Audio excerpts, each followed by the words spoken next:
오늘 아침에 본의 아니게 일찍 일어났어요. 아래가 자꾸 걸그렁거려가지고 일찍 일어나서 이제 불을 지피고 이렇게 수도가에 이제 가봤더니 수도 이렇게 하는 게 부러져 있어요. 부러져 있어.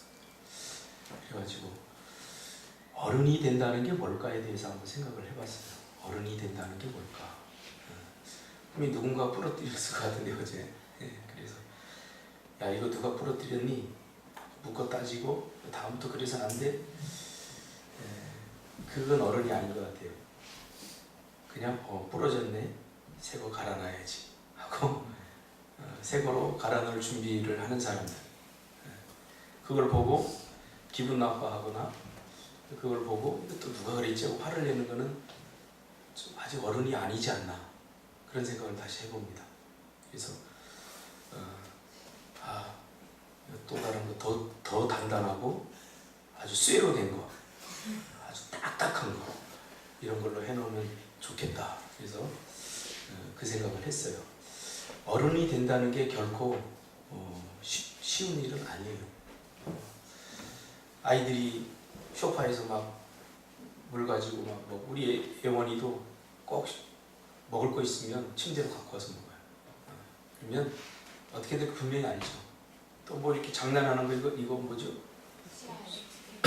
이거 뭐 유튜브 찍어 올린다고 말랑말랑하면서 그거 다 하는데 다 온 집안에 그게 다 묻어 있어요. 분명히 이야기하죠. 엄마가 너 이거 다 이거 치우지도 않고, 또 버려놓은 애들이 잘 안 치워요. 치워놓지 않고 그럴 줄 아는데 절대 안 버려놓게 엄마, 내가 깨끗이 치울게 하고 가보면 절대로 버려놓져 있어요. 그 어른이라는 게 뭘까? 가만히 생각해보면 그거에 스트레스 받으면 내가 아직 덜 성숙했다는 거예요. 이게 버려져 있구나, 내가 예상했던 대로. 그러면서 내가 뭐라고 그랬어, 너 그거 하면 안 된다고 이러면 어른이 아니고 아무 말 없이 책상을 이렇게 닦아주는 거죠. 걸레로. 이게 어른이에요. 왜냐하면 우리의 엄마 아빠도 그랬어요. 우리가 몰라서 기억 못해서 그러는데 우리의 엄마, 우리 아빠도 그랬어요. 제가 어릴 적에 아버지가 일찍 돌아가셨는데 아버지가 이제 병에 걸리셔서 침대에 누워 계셨어요. 이제 엄마가 모든 살림을 다 책임져야 되기 때문에 이제 화장품 가게를 하셨거든요. 이제 나가면 다 학교 가면 내가 5살 때 아버지 똥도 제가 받아내고 신문지, 아직도 머리에 생생해요. 신문지에 싸면 제가 똘똘 말아서 화장실에 갖다 버리고,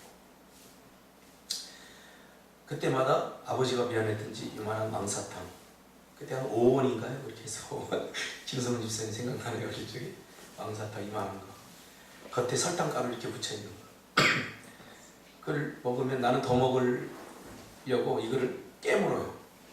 깨물면 아빠가 깨물어 먹지 말고 형서봐, 핥아 먹어야 돼.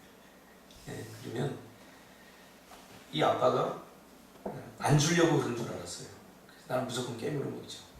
그게 이제 내 일을 다 상하게 하는 건데, 그랬던 거죠. 그러니까 우리가 어릴 적에 우리의 모습을 자꾸 잊어서 그래요. 우리의 부모님들이 그랬다고요. 그러니까 시대가 이렇게 지나면서 이 부모님들이 너무 각박해지는 것 같아요. 좀 자녀들에게 좀 푸짐해지세요. 좀 버려놓으면, 내가 더 많이 버려놓아 보세요. 이렇게. 왜 애들은 잘 못 지키거든요. 전번주에도 제가 설교했잖아요. 잘 못 지키거든요. 그러니까 그거 괜히 스트레스 받지 말고 애들의 사명을 버려놓는 거고 말 안 듣는 거예요. 그럼 이걸 어떻게 해요? 내가 결단해야죠. 내가 참아주고, 내가 사랑해주고, 내가 인내해주기로. 목회도 똑같더라고요. 제가 보니까 나는 월세도 못 내서 죽겠는데 성도님은 자기 신랑 월급 승진 못했다고 와서 저한테 하소연하면서 눈물 흘리는데, 이건 누가 도대체 위로해야 되고 누가 위로를 받아야 될지 모를 상황이 참 많아요. 그때 제가 깨달았어요. 이분들이 내가 어른이라고 생각하니까 그래도 나한테 가서 이렇게 쏟아놓는구나. 그래서 같이 손잡고 울어주면서 같이 기도해 줬죠. 예수님이 그랬던 거죠. 예수님이. 그래서 여러분 좀 예수님처럼 우리가 살았으면 좋겠고요. 오늘 제목을 다 끝까지 설교를 할지 안 할지 모르겠지만 한번 해보자고요. Do you believe in God? 이라는 제목으로 하나님 말씀 전가하려고 합니다. 여러분 예수를 믿습니까? 하나님을 믿습니까? 우리는 지난주에 부활주의를 지켰고요. 주님께서 말씀하신 대로 주님이 십자가에 죽으셨습니다. 사망 권세 이기시고 약속한 대로 3일 만에 다시 부활하사 부활의 첫 열매가 되셨습니다. 첫 열매, 부활의 첫 열매라고 하는 것은 다음 열매를 보장하죠. 그렇죠? 첫 열매가 뭐 달렸냐 보면 내년에도 이 열매 달리겠구나. 올해는 사가 달리고 내년에는 배 달리고 그 다음에는 감 달리고 그런 나무 없죠? 사과가 달린 나무에서는 계속 사과가 달립니다. 부활의 첫 열매가 됐다는 것은 예수님이 부활했듯이 우리도 이와 같이 부활의 열매를 맺게 된다는 것을 우리에게 상징적으로 보여주는 것이죠. 그래서 부활의 첫 열매가 중요한 게 아니라 첫 열매, 이게 첫이 굉장히 중요합니다. 그러므로 우리도 영원히 죽지 않는 사망 권세를 이기게 되는 구원을 보장받은 것입니다. 예수님이 죽음을 이기시고 다시 사신 것처럼 우리도 그렇게 될 것입니다. 죽어도 우리가 다시 산다면 죽음의 권세를 이긴 것 아닙니까? 그렇죠? 죽음의 권세, 죽음이 가지고 있는 가장 큰 힘이 뭡니까? 너 다시 못 살아잖아요. 죽음이 두려움이에요. 죽음의 두려움. 죽으면 끝이야. 우리는 끝에 서고 싶지 않잖아요. 그렇죠? 절망의 끝. 그렇죠? 이런 데 서고 싶지 않잖아요. 그런데 예수님이 부활하시면서 그 죽음의 권세, 끝을 끝장내버린 거예요. 아니야. 다시 살 수 있어. 다시 할 수 있어. 그래서 부활은 다른 말로 바꾸면 어게인, 다시입니다. 다시 할 수 있다는 거예요. 야, 나는 그냥 이렇게 살다 말 거야. 나는 바뀌지 않을 것 같아. 이건 뭐예요? 죽음의 권세에 붙들린 거예요. 죄의 권세에 붙들린 사람들이 이런 얘기를 하는 거예요. 아니라니까요. 우리가 여기서 이렇게 살다 끝장날 인생이 절대 아니에요. 이렇게 말하는 사람들은 부활의 소망이 없는 사람들이에요. 부활의 소망이 있는 사람들은 지금 여기서 끝나지 않아요. 저는 이것을 매일매일 경험해요. 목회를 하면서 그 전부터 저는 참 집이 가난하고 힘들고 어렵게 살았어요. 매일 끝인 것 같은, 매일 끝내야 될 것만 같은 그러한 삶을 하루하루 지속하면서 살았거든요. 그런데 주님을 만나고 부활의 소망이 생기면서부터 내가 생각했던 대로 끝나지 않았어요.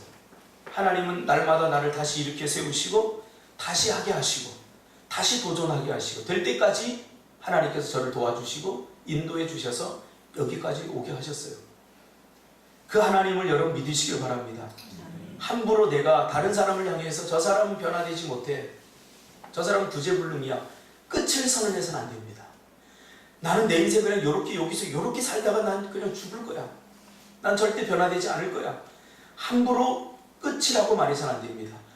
왜 그런 말을 하느냐? 사망의 권세를 붙들고 있기 때문에 그래요. 이제 그거 내려놓고 부활의 소망을 붙드시길 바랍니다.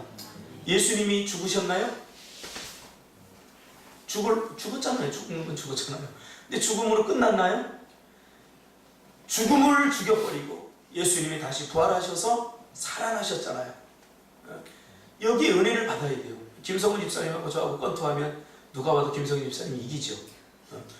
근데 제가 연습을 많이 해가지고 둘이 같이 쓰러졌어요. 누가 승자예요? 예?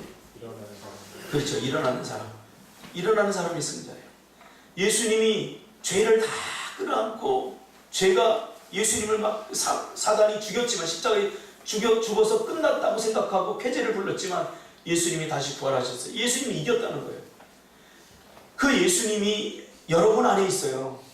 그러니까 인생의 어떤 순간에도 제발 이 입으로 끝이라고 말을 안 했으면 좋겠어요.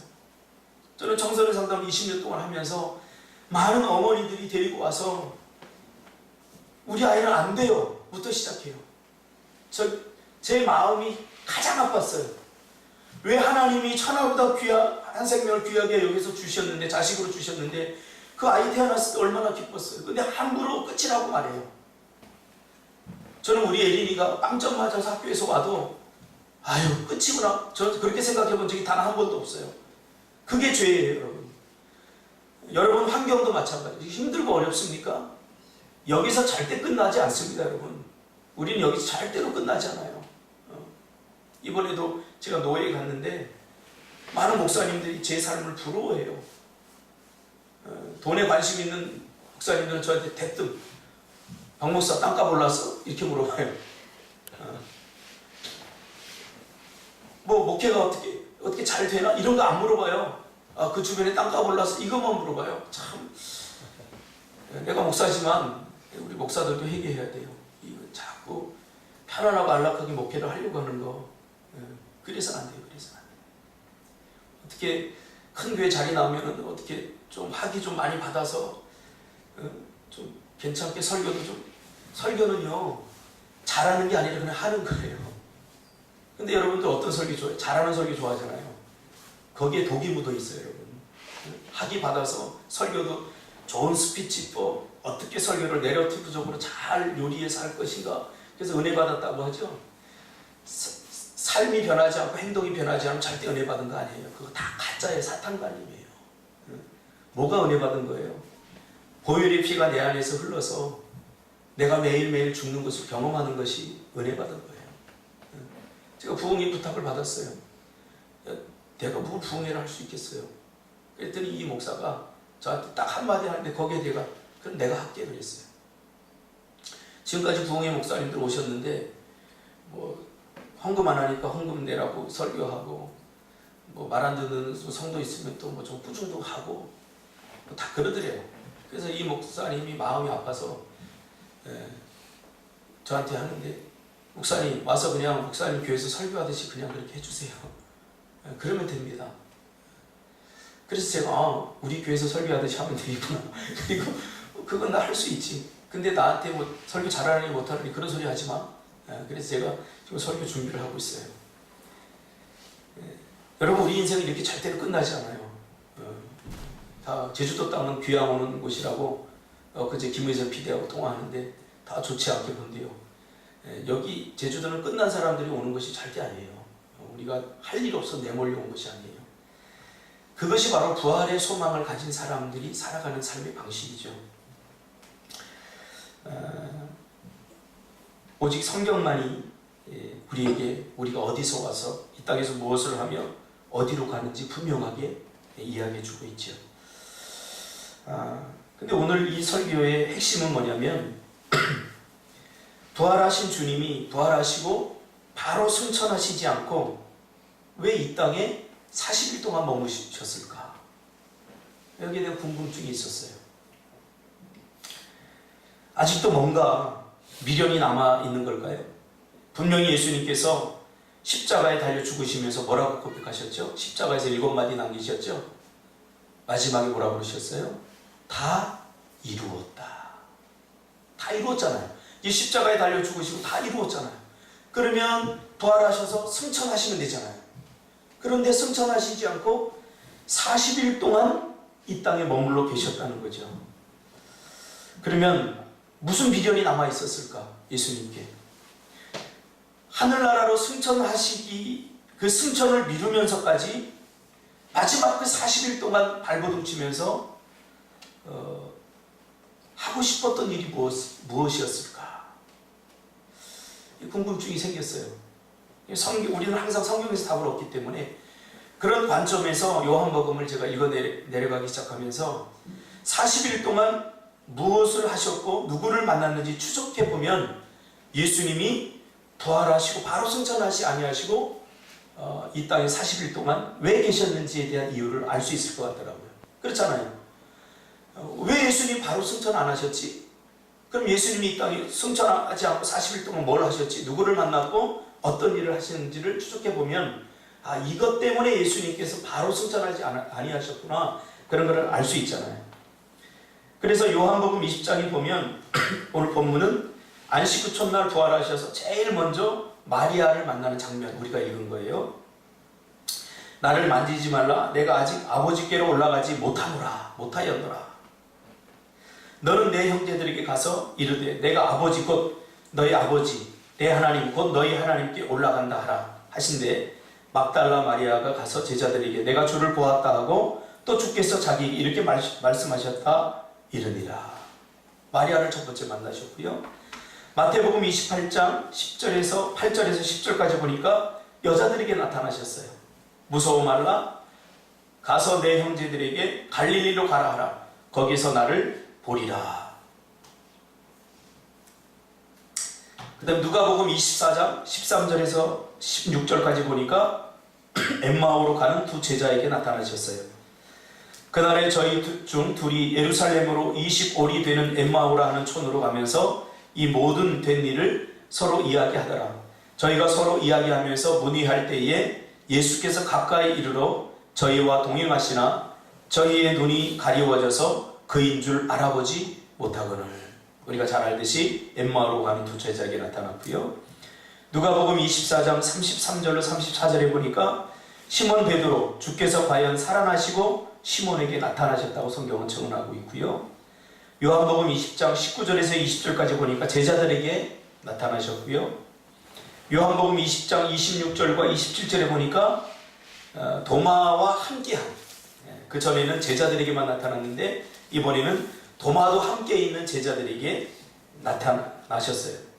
그래서 도마에게 뭐라고 그랬죠? 처음에 제자들에게 나타나셔서 그 제자들이 도마에게 이야기했을 때 도마가 뭐라고 그랬어요? 나는 예수님의 죽음을 봤어. 그 창자국과 못자국 내가 다 봤어. 그래서 그분이 내가 직접 손으로 만져보기 전에, 무슨 말이죠? 확인해 보기 전에는 예수님이 부활했다는 것을 내가 믿을 수 없어. 그렇게 이야기하죠. 그러니까 예수님이 뭐라고 그래요? 확인하는 것이 신앙이 아니라 이렇게 말하죠. 네가 본고로 믿느냐 보지 않고 믿는 믿음이 복되도다. 이 말은 뭐냐면 오늘날 우리말로 쉽게 번역을 하면 신앙은 확신하는 거지 눈으로 보고 확인해서 믿는 것이 아니다. 그렇게 말하는 거죠. 그래서 예수님께서 다시 나타나셔서 내 손가락을 이리 내밀어 내 손을 보고 내 손을 내밀어 내 옆구리에 넣어보라. 그리하여 믿음이 없는 자가 되지 말고 믿는 자가 되라 라고 말합니다. 마가복음 16장 7절에 보면 갈릴리에 나타나고요. 마태복음 28장 16절에 17절에 보면 11제자가 갈릴리에 가서 예수의 명하시던 산에 이르러 예수를 배웠고 경배하나 오히려 의심하는 자가 있더라. 그 외에도 계속해서 500여 형제, 고린도전서 15장 3절에서 6절에 보면 500여 형제, 고린도전서 15장 3절에 7절에 보면 주님의 형제 야고보에게도 나타나고요. 사도행전 1장 4절에서 9절까지 보면 계속해서 나타나요. 사람들에게. 결국 40일간의 행적을 추적해보면 예수님이 승천을 미루면서까지 반드시 하고 싶었던 것이 무엇인지 알게 됩니다. 이렇게 짧게만 읽어서는 알 수 없고요. 제가 이 본문을 계속해서 읽어보니까 아하, 예수님께서 왜 다 이루신 예수님께서 40일 동안 이 땅에 머물러야 했는지 그 결론이 나오더라고요. 그게 뭐냐면 우리에게 믿음을 선물로 주시려고, 믿게 하려고.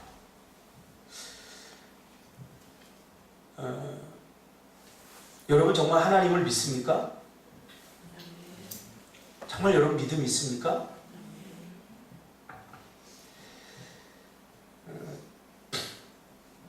제자들도 그랬어요. 제자들도 예수님을 믿고 따르기까지 했죠. 그런데 정작 가장 중요한 결정적인 순간에 제자들은 예수님을 팔고 부인하고 도망쳤어요. 이 제자들도 스스로 자기들이 예수님을 하나님의 아들이라고 믿는다고 착각했어요. 제자들의 착각이 바로 이거죠. 그들은 믿음을 잘못 이해했던 거죠. 오늘날도 많은 그리스도인들이 믿음으로 세상을 이기고 믿음으로 살지 않는 이유를 제가 알아요. 왜냐하면 믿지 않기 때문에 믿음으로 살지 못하는 거예요. 내 믿음이 어떤 결과를 만들어내는지 신뢰하지 못하기 때문에 믿음으로 살지 못하는 거예요.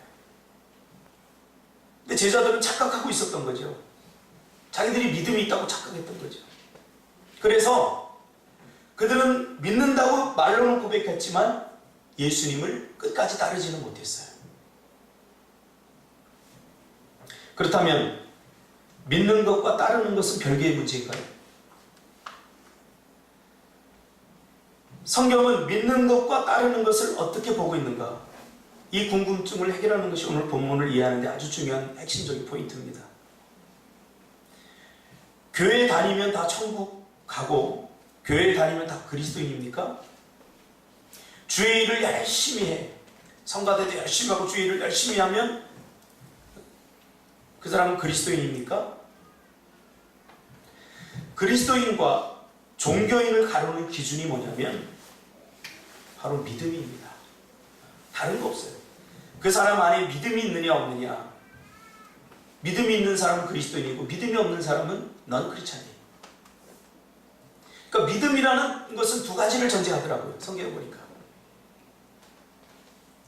내가 믿고 싶어서 믿는 거. 믿음은 내 안에서 발생하지 않아요. 야, 믿져야 본전이니까 예수 믿고 복 받는다고 그러고 뭐 교회 분위기도 괜찮고 그러니까 내가 뭐 교회 다녀볼까? 이렇게 시작한 사람은 믿음이 없는 사람이에요. 왜? 믿음은 하나님께로부터 온 선물이기 때문에 내 안에서 발생하잖아요. 믿음은.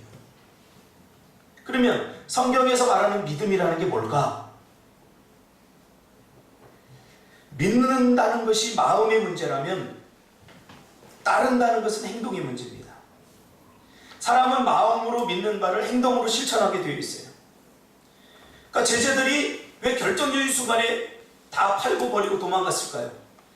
그들은 예수님을 믿는다고 했지만 결국 따르는 데 실패한 거예요. 근데 성경을 가만히 보니까 믿는다고 할 때 이 말은 믿음과 따름은 같이 가는 거예요. 이걸 동전의 양면 같아서 따로 떼어놓을 수가 없어요. 믿는데 따르지 않는다. 따르는데 믿지 않는다. 이건 있을 수 없는 일이라는 거죠. 믿으면 따르게 돼 있어요. 그것이 믿음이 우리에게 전제하고 있는 거예요. 제자들은 믿는다고 착각한 거죠. 뭐 믿져야 본전이다. 예수님이 왕이 되면 우리가 한 자리씩 다 얻을 거 아니야? 믿져봐야 본전이니까 내가 한번 믿어보자. 이렇게 해서 믿는 것은 진정한 믿음이 아니에요. 이런 믿음은 결정적인 순간에 다 폭로되고 다 드러나요. 예수님 부인하고 도망치고 예수님 팔고 자기에게 유익이 되지 않으면 자기 뜻대로 되지 않으면 그렇게 하는 거죠. 그러면 예수님을 따른다는 것은 무엇을 의미할까요?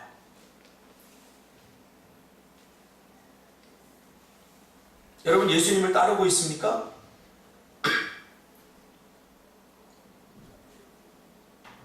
예수님을 따른다는 거 우리가 말씀을 너무 막연하게 생각하는 것 같아요. 그러니까 적용이 잘 안 되니까 이게 잘 못하는 거예요. 예수님을 믿는다, 예수님을 따른다, 이게 같은 말이라고 그랬어요. 따르는 것이 믿는 것이고 믿기 때문에 따르는 거죠. 믿는데 따르지 않는다, 그거는 믿음이 아니에요. 믿지 않기 때문에 못 따르는 거예요.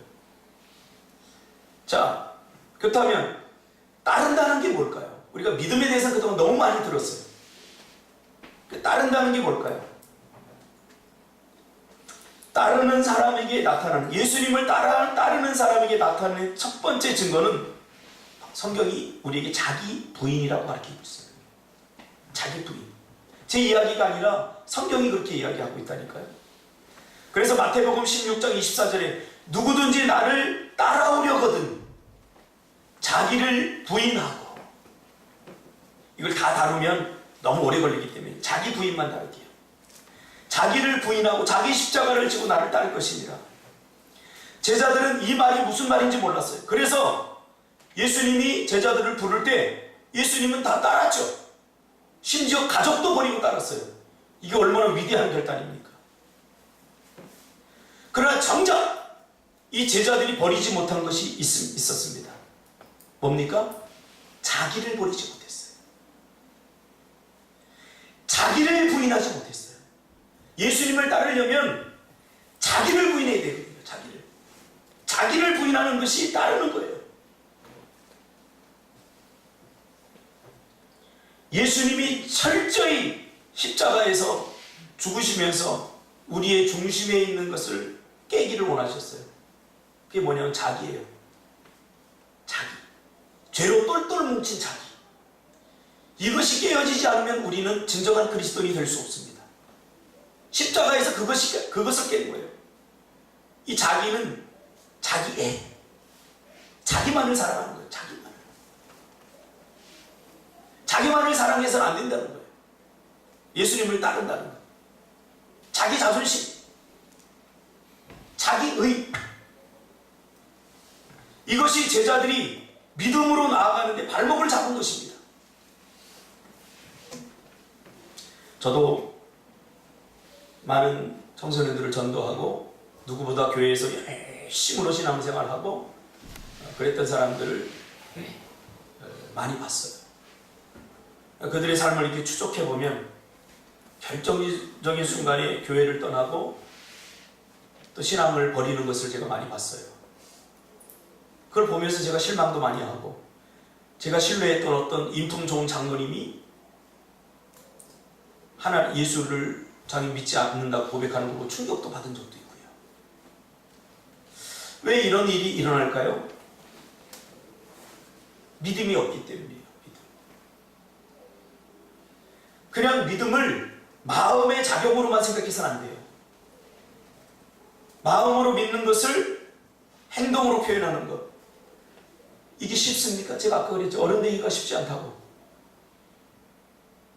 아무리 그 아이들에게 이렇게 해라 저렇게 해라 절대 아이들은 변하지 않습니다. 중요한 건 내가 변해야 돼요. 어제도 집사람과 얘기하면서 그랬어요. 집사람이 그러더라고요. 다 내 문제라고. 집사람이. 그래서 내가 뭐라고 그런 줄 아세요? 맞다고. 당신의 문제라고 그랬어요. 한번 찔러주고 싶었어요. 그러면서 저는 속으로 뭐라고 그런 줄 아세요? 내가 정말 큰 문제다. 집사람이 내가 문제였어 라고 말하면 나는 내 문제를 봐야 되는데, 첫 번째 딱 드는 생각이 뭐냐면 이제야 깨닫네? 이제야 알았네? 자기가 문제인 거 이제 알았네? 이 생각이 퍼뜩 드는 거예요.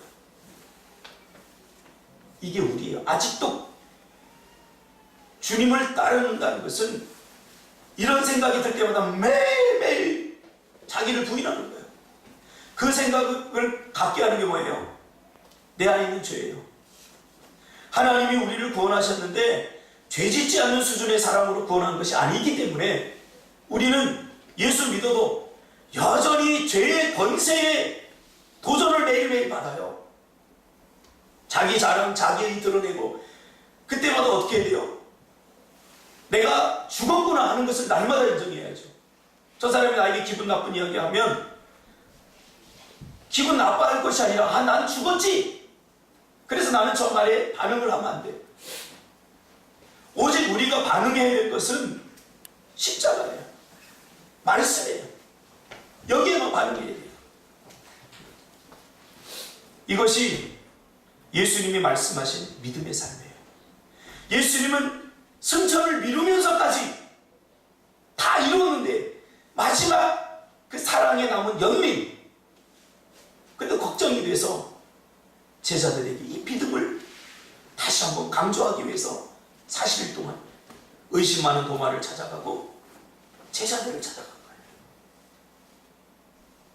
뭐 자기가 부활했으니까 봐봐, 내가 이렇게 부활했으니까 이제 내 말이 맞지? 그거 증명하려고 찾아간 게 아니에요. 너희들 날마다 이제 나를 따라야 된다. 따르려면 부인이 필수다. 부인. 아직도 자기의 아직도 자기 자랑. 내가 죽었다는 사실을 몰랐기 때문에 그런 거예요. 내가 죽었다는 사실을 모르기 때문에. 어제 명윤 집사님한테 내가 그런 얘기 했어요. 명윤 집사, 나는 다른 건 모르겠는데 주의 일을 소홀히 하는 건 나는 정말 기분 나쁘다. 나에 대해서 개인적으로 모독하는 건 괜찮아요. 내가 그냥 좀 참아버리면 되니까. 나에 대해서 뭐 대접 안 하면 괜찮습니다. 저는 그런 거 갖고 지금까지 서운한 적 없어요. 집사람이 갖고 이런 거 갖고 서운하지 않는다. 그런 거 갖고 서운하지 않아요. 그 정도 수준의 사람 아니에요.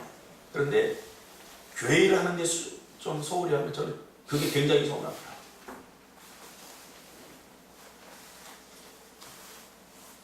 내가 사는 것이 아니라 내 안에 그리스도가 사는 거예요. 여러분 안에 그리스도가 사는 거예요. 자꾸 왜 내가 서운하다고, 왜 자꾸 내가 왜 자꾸 자기를 나타내요. 그거 희망이 없어요. 자기 이미 죽은 거예요.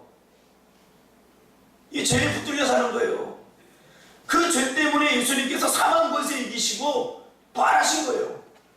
그 옛 자기는 더 이상 나에게 소망을 줄 수 없기 때문에 그거 죽었다는 거예요. 그래서 오늘부터라도 여러분 서로 부부끼리 자기 애가 자꾸 나오면 확인시켜 주세요. 당신 죽었어. 왜 화내해? 제가 얘기했잖아요. 집사람하고 나하고 한다고. 게임처럼 하지만 내가 뭐 이렇게 좀 화내려고 하면 집사람이 당신 죽었잖아 그래요. 아, 나 죽었지. 또 우리 집사람이 뭔가 좀 서운하고 이런 얘기 하려고 그러면 당신 죽었잖아 그래요. 이게 따르는 거예요. 다른 게 아니라 뭐 선교 간다 그러고 뭐 하고 이거 하고 저거 하고 뭐 그거 누구나 다 할 수 있어요 여러분. 누구나 다 할 수 있어요. 정말 우리가 못하는 거 뭡니까? 자기 부인 못하잖아요. 부인해야 돼요. 부인해야 돼요. 목사가 조금 서운한 말 하면 서운하다고. 아, 서운한 게 어디 있어 교회인데. 내가 내 여러분에게 개인적인 부탁을 해서 여러분들 안 들어줘. 또 개인적으로 서운할 수 있겠죠. 그러나 다 주일 아닙니까? 교회 일 아닙니까? 사도 바울이 이제 내가 육체 가운데 사는 것은 나를 사랑하사 나를 위하여 자기 자신을 버리신 하나님의 아들을 믿는 믿음 안에서 사는 것이라. 그게 믿음 안에서 사는 거예요. 나는 이미 그리스도와 함께 죽었다. 여러분 다 죽었어요. 할렐루야. 죽었어요. 죽은 것으로 끝난 게 아니라 내 안에 예수가 오셨어요. 내 안에 그리스도께서 지금 살고 있어요. 그리스도께서 내 안에 살고 있다는 것을 보여주는 삶. 그것이 바로 자기 부인이에요. 자기 부인. 이것이 바로 예수님께서 마지막까지 우리에게 가르쳐주고 싶었던 바로 그것입니다. 예수 믿은 지 오래되고 교회 생활도 해보니까 별로 희망도 없고 힘들기만 하고 어렵죠. 왜 그런 줄 아세요? 자기가 했기 때문에 그래요. 자기. 내 안에 예수를 해야 되는데. 그래 종교인들이 되는 거예요. 내 안에 이 믿음이 없으니까 기쁨도 없어요. 예수 믿는 게 그저 힘들기만 하고 적당히 뭐 흉내만 내려고 하다 보니까 한계가 있거든요. 그 부활의 소망이 내 안에 들어와야 찬양의 기쁨도 생기고 그 인생의 행복이 생기는데 이게 없어요. 그러니까 자기가 한 거예요. 자기가 다. 주님께로부터 온 은혜로 온 믿음을 통해서 내가 신앙생활하는 게 아니라 자기 생각, 자기 방법으로 자꾸 하니까 교회 생활이 개떡 같은 거예요. 내가 오히려 예수 믿음으로 다른 사람에게 복이 되는 인생이 아니라 내가 예수 믿으니까 오히려 다른 사람들이 더 불행해지는 결과를 만들어내요. 그렇게 되면 가짜죠. 다 가짜. 우리 인정해야 돼요. 만약에 제가 그렇다면 저도 가짜예요. 다. 다른 사람 탓할 것 없어요. 예수 믿는 거 정말 행복한가? 저는 너무 행복해요. 지금 당장 죽어도 여한이 없어요. 저 예수 믿는 게 너무 행복해요. 왜? 나는 하나님을 믿으니까. 나 예수를 믿으니까. Do you believe in God? 그래서 이 질문에 대해서 여러분 너무 쉽게 난 믿습니다라고 대답하면 안 돼요.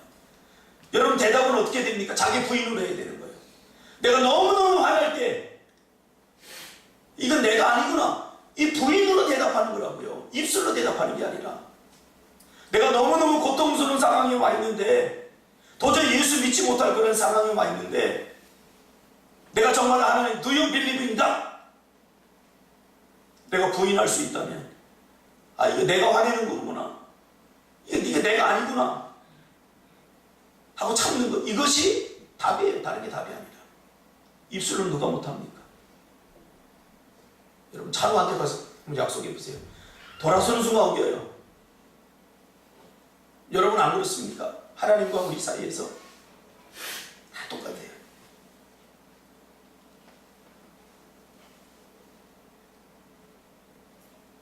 예수 믿기 전에 나와 예수 믿은 후에 여러분은 어떻게 달라졌습니까? 이게 달라지지 않았다면 아무것도 달라진 게 아니에요. 종교적으로 뭐 교회 나와서 예배드리고 뭐 선한 일 몇 개 하고 이런 거 누구나 다 할 수 있어요. 선교? 전 선교사라도 갈 수 있습니다. 다 할 수 있어요. 근데 내가 죽었다는 것을 인식하지 않고 날마다 매 순간순간마다 자기 죽음을 선포하지 않는 사람은 절대로 세상을 이길 수 없어요. 절대로 세상을 이길 수 없어요. 주님을 믿고 따라갈 수 없어요. 김명선, 우리 찬양사역자 중 김명선이라는 사람이 있죠. 내게로부터 눈을 들어 시선, 이 분이신데 이분이 그런 고백을 합니다. 모든 것이 다 잘 될 때, 자기도 이제 시선 그 찬양을 통해서 이름도 알려지고 어느 정도 물질도 생기고 너무너무 가족도 다 행복하고 기쁠 때 남편이 담도암, 사기, 말기죠. 판정을 받았대요. 그 남편이 죽었대요. 이렇게 고백합니다. 엄마로서, 사역자로서 모든 것이 만족할 때 남편이 말기암 진단을 받고 죽었다. 그러면서 고백합니다. 믿음은 내가 원하는 대로 되어지는 것이 아니라 하나님의 약속을 붙드는 것. 하나님의 약속을 붙들어야 세상을 이길 수 있게 되는 것. 그거 깨달았다. 그동안 남편을 의지하고 남녀가 이렇게 행복한 삶을 사는 것. 우리가 고작 꿈꾸는 게 그거라고요. 세상에서. 행복한 가정 만들기. 물론 중요합니다. 행복한 가정 만들기. 행복한 가정 만들려고 해도 잘 안 돼요. 왠지 아세요? 내가 안 죽으니까. 제가 해봤어요. 우리 집이 그나마 조금 행복해진 것은 내가 죽었기 때문이에요. 목사인 제가. 내가 죽지 않으니까 아내도 우리 애들도 절대 행복하지 않더라고요. 저는 어제도 5번 이상 죽었어요. 문 열어보세요. 그 지저분하게 해놓은 거. 꼭 하지 말라는 거 꼭 해요. 그때마다 제가 저한테 사랑선고를 내려요. 난 죽었지. 이 죽은 놈이 왜 또 내 이렇게 설치를 한 거지? 여러분 집 앞에 풀들 나 있는 거 보세요. 오죽하면 우리 찬호 엄마가 매일 여기 한 달 동안 매일 풀 뽑기마다 하시고 그거 보면 열불이 일어나요. 그때마다 제가 뭐라고 그러는지 난 죽었구나. 시간이 없어서 못하겠어요. 그리고 나중에 이거 뭐 저기 지분 뭐 할 때 뭐 더 많이 달라고 그러겠죠. 그 생각하면 어떻게 이렇게 자기중심적일까 사람들이. 그 생각이 더 화가 나요. 근데 그때마다 제가 어떻게 하는 줄 아세요? 풀 뽑으면서 제가 눈물을 저기 한두 번이 나요. 이거 누군가 해야 되잖아요. 우리 집사님한테 물어보면 시골 출신이니까 알죠. 하루만 안 뽑힐 일이 이렇게 올라가요. 그냥 버려둘 수도 없고.